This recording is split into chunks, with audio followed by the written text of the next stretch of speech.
وهنا متابعينا الكرام يتم عمل الصيانة الدورية لثوب الكعبة المشرفة بإزالة الأتربة والغبار.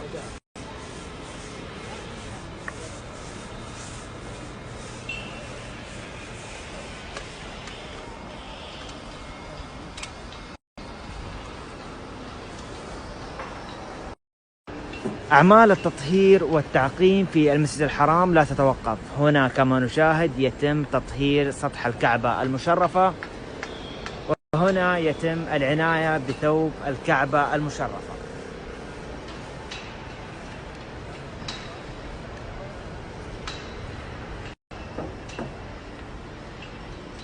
وهنا كما نشاهد يتم تطهير وتعقيم صحن الطواف. فجزا الله حكومة خادم الحرمين الشريفين خير الجزاء.